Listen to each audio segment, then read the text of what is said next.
रूस और यूक्रेन का कॉन्फ्लिक्ट है। अब आप सोच रहे होंगे कि रसिया यूक्रेन क्राइसिस आखिर क्यों शुरू हुआ। रूस और यूक्रेन के बीच वैसे तो जंग शुरू हो चुकी है और रूसी राष्ट्रपति जो पुतिन हैं उन्होंने यूक्रेन के विरुद्ध सैन्य ऑपरेशन शुरू कर दिया है।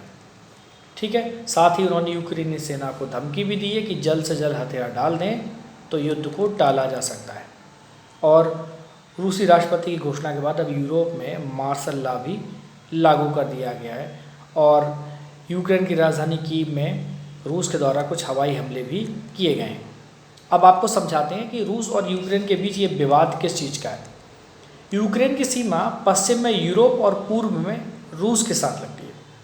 साल 1991 तक यूक्रेन सोवियत संघ का सदस्य था और रूस और यूक्रेन के बीच तनाव 2013 से शुरू होता है, जब यूक्रेन की राजधानी कीव में नवंबर 2013 में उस समय के जो राष्ट्रपति थे विक्टर यानुकोविच, उनका विरोध शुरू हो गया।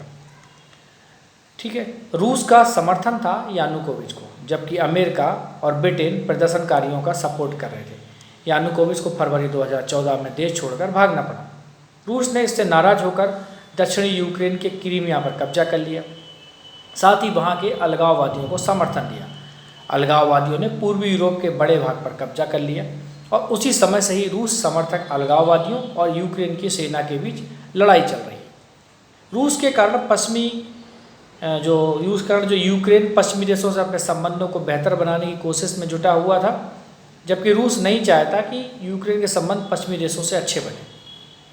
आपको बता देते हैं कि वो नाटो का सदस्य नहीं है यूक्रेन, उसके बाद भी उसके नाटो देशों से अच्छे संबंध हैं।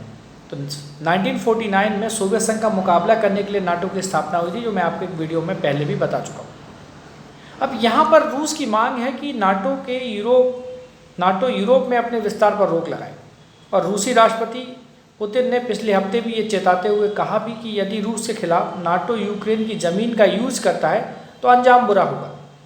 अब नाटो में यूक्रेन शामिल होने की कोशिश कर रहा है और उधर नाटो ने रूस की चेतावनी पर भी कहा कि रूस को इस प्रक्रिया में दखल देने का अधिकार नहीं है। तो ये वो मुद्दा है जिससे रूस बौखलाया हुआ है कि यूक्रेन में यूरोपीय देश दखल ना दें, अमेरिका दखल ना दें। तो यही इसका सबसे बड़ा रीज़न है रूस और यूक्रेन क्राइसिस का।